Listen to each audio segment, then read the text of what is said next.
ಶ್ರೀರಾಮ್ ಅಂತ ಹೇಳ್ಬಿಟ್ಟು ಯಾರು ಗೋಸಾಗಾಟ ಮಾಡ್ತಾ ಇರ್ತಾರೆ ಅವ್ರನ್ನ ಹೊಡೆದು ಲಿಂಚಿಂಗ್ ಮಾಡಿ ಕೊಲೆ ಮಾಡ್ತಾರಲ್ಲ, ಅದನ್ನು ನಾನು ಧಿಕ್ಕರಿಸಿದ್ದೀನಿ. ರಾಮ ಇದನ್ನು ಹೇಳಿಲ್ಲಪ್ಪ. ನನ್ನ ಹೆಸರು ಹೇಳ್ಕೊಂಡು ಜೈ ಶ್ರೀರಾಮ್ ಅಂತ ಹೇಳ್ಬಿಟ್ಟು ಇನ್ನೊಬ್ರು ಹೊಡಿ ಅಂತ ರಾಮ ಹೇಳಿಲ್ಲ. ಅದೇ ಥರ ನೀನು ಅಲ್ಲಾಹು ಅಕ್ಬರ್ ಅಂತ ಹೇಳ್ಬಿಟ್ಟು ಹೋಗ್ಬಿಟ್ಟು ಬಾಂಬ್ ಹಾಕ್ತೀಯಲ್ಲ, ದೇವ್ರು ಹೇಳಿದ್ಯಾ? ಭಗವದ್ಗೀತೆಯಲ್ಲಾಗಲಿ, ಕುರಾನ್ ಆಗಲಿ, ಬೈಬಲಲ್ಲಾಗಲಿ ನೀವು ಅಲ್ಲಾಹು ಅಕ್ಬರ್ ಅಂತ ಹೇಳಿ ಹೋಗಿ ಬಾಂಬ್ ಹಾಕೋ, ಇನ್ನು ಜೀಸಸ್ ಅಂತ ಹೇಳ್ಬಿಟ್ಟು ಬಾಂಬ್ ಹಾಕೋ, ನೀನು ಜೈ ಶ್ರೀರಾಮ್ ಅಂತ ಹೇಳ್ಬಿಟ್ಟು ಕೊಚ್ಚು ಕಡಿ ಅಂತ ಹೇಳಿದ್ಯಾ? ಅದು ಹೇಳಿಲ್ಲ ಅಂದಮೇಲೆ ನೀವು ಮಾಡ್ತಾ ಇದ್ದೀರಿ ಅಂದರೆ ಅದು ಧರ್ಮದ ಕೆಲಸ ಅಲ್ಲ, ಅಧರ್ಮದ ಕೆಲಸ. ಅಧರ್ಮದ ಕೆಲಸ. KJಹಳ್ಳಿ DJಹಳ್ಳಿ ಪೊಲೀಸ್ ಸ್ಟೇಷನ್ ಬೆಂಕಿ ಇಟ್ಟರು. ಯಾಕೆ ಬೆಂಕಿ ಇಟ್ಟರು? ಅಖಂಡ ಶ್ರೀನಿವಾಸ ಮೂರ್ತಿಯ ಅಕ್ಕನ ಮಗ ನವೀನ ಪ್ರವಾದಿ ನಿಂದನೆ ಮಾಡಿದ್ರು. ನಿಮ್ಗೆ ಆಕ್ರೋಶ ಆಯಿತು, ಕಂಪ್ಲೇಂಟ್ ತೊಗೊಂಡಿಲ್ಲ, ಇನ್ನೊಂದೇನೋ ಆಯಿತು, ಮೌಬ್ ಆಯಿತು, ಸ್ಟೇಷನ್ಗೆ ಬೆಂಕಿ ಇಟ್ರಿ, ತಳ್ಳುಗಾಡಿ ಬೆಂಕಿ ಇಟ್ರಿ. ಪಾಪ ಆ ತಳ್ಳುಗಾಡಿ ಅವ್ನು ದಿನಕ್ಕೆ ದುಡಿದೇ 200 ರೂಪಾಯಿ ಅವನ ಜೀವನ. ಅವ್ನಿಗೆ ಮತ್ತೆ ತಳ್ಳುಗಾಡಿ ಮಾಡ್ಕೊಳ್ಳೋಷ್ಟು ಕೆಪಾಸಿಟಿ ಇಲ್ಲ. ಅದಕ್ಕೆ ಬೆಂಕಿ ಇಟ್ರಿ, ಗಾಡಿಗಳಿಗೆ ಬೆಂಕಿ ಇಟ್ರಿ, ಎಲ್ಲ ಮಾಡಿದ್ರಿ ಅಲ್ವಾ? ಯಾಕೆ ಮಾಡಿದ್ರಿ? ನಮ್ಮ ಪ್ರವಾದಿಯನ್ನು ನಿಂದನೆ ಮಾಡ್ದ. ಈ ಪ್ರವಾದಿ ಯಾರು? ತನಗೆ ಚೇಳು ಕುಟುಕಿದಾಗ ಹಾಗೆ ಅದನ್ನು ಬಿಡಿಸಿ ಕಳಿಸಿದಾಗ ತನ್ನ ಅನುಯಾಯಿಗಳು ಕೇಳ್ತಾರೆ, ಯಾಕೆ ಪ್ರವಾದಿಯವರೇ ಅದು ನಿಮ್ಮನ್ನು ಕಚ್ಚಿದ್ರೂ ಕೂಡ ನೀವು ಅದನ್ನು ಬಿಟ್ಟು ಕಳಿಸಿದ್ರಿ? ಕುಟುಕೋದು ಅದ್ರ ಕೆಲಸ, ಕೊಲ್ಲೋದು ನನ್ನ ಕೆಲಸ ಅಲ್ಲ. ಇದೆ ತಾನೇ? ತನ್ನ ಮೇಲೆ ಕಸ ಏರಿಸಿದವರನ್ನು ಕ್ಷಮಿಸಿದಂಥ ಮಹಾಗುಣ ಉಳ್ಳಂಥ ಪ್ರವಾದಿಯೇ ತನ್ನ ಮೇಲಾದಂತಹ ಆಘಾತವನ್ನು ಕ್ಷಮಿಸಬೇಕಾದ್ರೆ ಅವನು ಯಾವನೋ ಅವ್ರಿಗೆ ನಿಂದನೆ ಮಾಡ್ದಂತ ನೀವು ಬೆಂಕಿ ಇಟ್ಟರೆ ಪ್ರವಾದಿ ಮೆಚ್ತಾರ?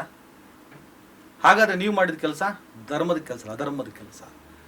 ಅದೇ ಥರ ನೀವು ಬೀಫ್ ಎಕ್ಸ್ಪೋರ್ಟಲ್ಲಿ ನಂಬರ್ 2 ಆಗಿ ಅಲ್ಲೆಲ್ಲೋ ನೀವು ದನನ ಸಾಗಾಟವನ್ನು ತಡಿತೀರಿ ಅಂದರೆ ಒಂದ್ಸಲ ಮುಸಲ್ಮಾನರು ಏನು ಮಾಡಬೇಕು ಅಂತ ಸರ್?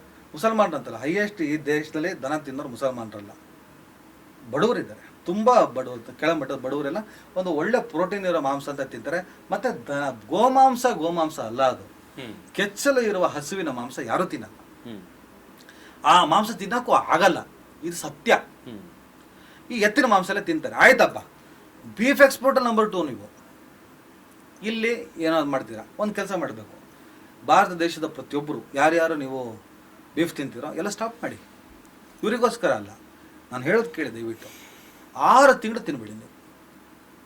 ಅಲ್ಲೋ ಇಲ್ಲ ಕಲ್ಲೋಗ್ಬಿಡ್ತಾರೆ ರೈತರುಗಳು. ಕರ್ನಾಟಕ ಆದರೆ ಈ ಎತ್ತುಗಳನ್ನು ತಂದು ವಿಧಾನಸೌಧ ಮುಂದೆ ಕಟ್ತಾರೆ,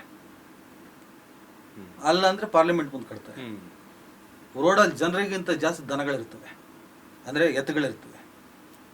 ಸರ್, ಒಬ್ಬ ಬಡ ರೈತ 25, 30, 40, 50 ಸಾವಿರ ಯಾವುದೋ ದುಡ್ಡು ತೊಗೊಂಡು ಎತ್ತಿರ್ತಾನೆ. ಅದು ಗೇಮೆ ಮಾಡೋಷ್ಟು ಮಾಡ್ತಾನೆ. ಬದುಕಲಾದ್ಮೇಲೆ 15 ಸಾವಿರ 20 ಸಾವಿರಕ್ಕೆ ಮಾರ್ತಾನೆ. ಕೆಚ್ಚಲು ಇರೋದು ಯಾರು ತಿನ್ನಲ್ಲ. ಇದು ಪ್ರಾಕ್ಟಿಕಲು. ಆದರೆ ನೀವೇನು ಮಾಡ್ತೀರಾ? ಕೆಚ್ಚಲು ಇರುವುದನ್ನೇ ತೋರಿಸ್ತಿ. ನೀವು ಎತ್ತಿನ ಮುಖ ತೋರಿಸ್ತೀರಾ, ಕೆಳಗಡೆ ಕ್ಯಾಮ್ರಾನೇ ಇಡಲ್ಲ, ಮೊಬೈಲು ಫೇಸ್ ತೋರಿಸಿ ಇದು ಮಾಡಿದೆ ಅದು ಮಾಡಿದೆ ಅಂತ ಹೇಳ್ಬಿಟ್ಟು ಲಿಂಚಿಂಗ್ ಮಾಡ್ತೀರಾ. ಒಂದು ವೇಳೆ ಅದು ತಪ್ಪು ಅಂತಲೇ ಇಟ್ಕೊಳ್ಳಿ. ಅದೇ ತಪ್ಪು ಅಂತ ಹೇಳಬೇಕಾದ್ರೆ ಯಾರು? ನನ್ನ ದೇಶದ ಕಾನೂನು. ಅವ್ರು ತಪ್ಪು ಮಾಡೋ ಶಿಕ್ಷೆ ಮಾಡಬೇಕಾದ್ರೆ ಯಾರು? ಕಾನೂನು. ಆ ಇದ್ರಿಶ್ ಪಾಷನ ಅಮಾಯಕನ ಹೊಡೆದು ಬಿಸಾಕ್ಬಿಟ್ರಿ. ಕೊಲೆ ಮಾಡೋಕೆ ಹೇಳ್ತಾ, ಶ್ರೀರಾಮ ಹೇಳ್ದನ, ಹಿಂದೂ ಧರ್ಮ ಹೇಳ್ತಾ, ಅಲ್ಲಾಹು ಅಕ್ಬರ್ ಅಂತ ಹೇಳ್ಬಿಟ್ಟು ಅಲ್ಲೆಲ್ಲ ಒಸಾಮಾ ಬಿನ್ ಲ್ಯಾಡನ್ ಬಾಂಬ್ ಇಟ್ನಲ್ಲ, ಅಲ್ಲ ಹೇಳ್ತಾ ನೀವು ಬಾಂಬ್ ಇಡು ಅಂತ. ನನ್ನ ಪ್ರಶ್ನೆ ಇದ್ದಿದ್ದು ಒಂದೇ, ಅಲ್ಲಾಹು ಅಕ್ಬರ್ ಅಂತ ಹೇಳ್ಬಿಟ್ಟು ಬಾಂಬ್ ಇಡುವಂತಹ ಒಸಾಮಾ ಬಿನ್ ಲ್ಯಾಡನ್ಗೋಸ್ಕರ ಅಲ್ಲೆಲ್ಲ ರಾಯಚೂರಿನಲ್ಲಿ ಕಲ್ಲಂಗಡಿ ಮರ ನಬಿ ಸಾಬನ್ನ ಹೊಡೆದು ಬಡ್ದು ಒಂದು ಕಲ್ಲಂಗಡಿ ಹಣ್ಣನ್ನು ಪುಡಿ ಮಾಡ್ತಿರಲ್ಲ, ಅದರ ವಿರೋಧಿ ನಾನು. ಏನು ಹೇಳ್ದ ನಬಿ ಸಾಬ್ ಅವತ್ತು? ನನ್ನ ಅಂಗಡಿ ಹೋದರೆ ಹೋಗಲಿ, ದಯವಿಟ್ಟು ಇಲ್ಲಿ ಬರದೇ ಇರೋ ಥರ ಮಾಡಬೇಡಿ, ಯಾಕಂದರೆ 40 ವರ್ಷದಿಂದ ನಾನು ಆಂಜನೇಯನ ದರ್ಶನ ಮಾಡ್ತೀನಿ ಅಂತಾನೆ. ಅನ್ವಾರಾನಂದ ಸ್ವಾಮೀಜಿ ಅಂತಾನೆ ನಾವು ಓದ್ಕೊ ಬಂದಿದ್ವಿ. ಕಬೀರಾನಂದರು, ಒಬ್ಬ ಸಿದ್ಧಾರೂಢ ಇಲ್ಲ ಅಂದರೆ ಎಲ್ಲಿ ಶಿಶುನಾಳ ಶರೀಫರು ಫುಲ್ಫಿಲ್ ಆಗ್ತಾರೆ? ಈ ಭಾವೈಕ್ಯತೆಯ ಪರಂಪರೆಗೋಸ್ಕರನೇ ನಾವು ಮಾತಾಡ್ತೀವಿ ಸರ್. ಇದು ಸಹಿಸಕ್ಕಾಗಲ್ಲ. ಅರೆ ನಾವು ಏನಾದರೂ ಮಾಡಿ ಇಲ್ಲಿ ಹಿಂದೂ ಮುಸ್ಲಿಂ ಗಲಾಟೆ ಮಾಡಿಸಿ ಇಲ್ಲಿ ಏನಾದ್ರು ಒಡೆದು ಬಿಸಾಕಿ ಇದನ್ನು ಒಂದು ಏನು ಪ್ರೊಪಗಂಡದ ಮೇಲೆ ತೊಗೊಂಡು ಹೋಗಬೇಕು ಅಂತ ಇದ್ದೀವಿ. ಇವ್ರು ಯಾರು ಅಡ್ಡಡ್ಡ ಬರ್ತಾರಲ್ಲ, ನಾವು ಒಂದು ನೆರೆಟಿವ್ ಮಾಡ್ತೀವಿ, ಆ ನೆರೆಟಿವ್ ಕರೆಕ್ಟಾಗಿ ಕೌಂಟ್ರ್ ಕೊಟ್ಟು ಮಾತಾಡ್ತಾರಲ್ಲ, ಇವ್ನು ಹೇಗೆ ಮುಗಿಸೋದು? ವೈಚಾರಿಕವಾಗಿ ಮುಗ್ಸೋಕ್ಕಾಗಲ್ಲ. ಆವಾಗ ಪರ್ಸ್ನಲ್ಲೇ ಕೈ ಹಾಕೋದು, ತೋರಿಸು ಅಂತಾರೆ. ನಾನು ಯಾಕೆ ತೋರಿಸ್ಲಿ? ನನಗಿಷ್ಟ ಇಲ್ವಲ್ಲ. ಬಟ್ ಇವತ್ತು ಕೌಟುಂಬಿಕವಾಗಿ ನೋಡೋದ್ರೆ ನೀವು ರೌಫ್ ಆಗಿ ಉಳಿದಿದ್ದೀರಾ ಅಥವಾ ಈಗ ನಾನು ರಾಚಿಂತನ್ ಅನ್ನೋದು ನನ್ನ ಒಂದು ಬ್ರ್ಯಾಂಡ್. ಅದು ಹಿಂದೂ ಅಲ್ಲ, ಹಿಂದೂ ಧರ್ಮನೇ ಆಗಿಲ್ವಲ್ಲ. ನಾನು ಇವತ್ತವರೆಗೂ ಜನ ಏನು ತಿಳ್ಕೊಂಡಿದ್ದಾರೆ? ರಾಚಿಂತನ್ ಹಿಂದೂ ತಿಳ್ಕೊಂಡಿರ್ಬೋದು, ತಿಳ್ಕೊಳ್ದೇ ಇರ್ಬೋದು. ನನಗೆ ವೇದಿಕೆಗಳು ಸಿಕ್ಕಿರೋದು ನಾನು ಭಾಷಣ ಮಾಡಿರೋದು ಅಥವಾ ನಾನು ವಿಡಿಯೋ ಮಾಡ್ತಿರೋದು, ಅದು ನನಗೆ ಅವಕಾಶಗಳು ಸಿಕ್ಕಿರೋದು ನನ್ನ ವಿಚಾರದಿಂದ.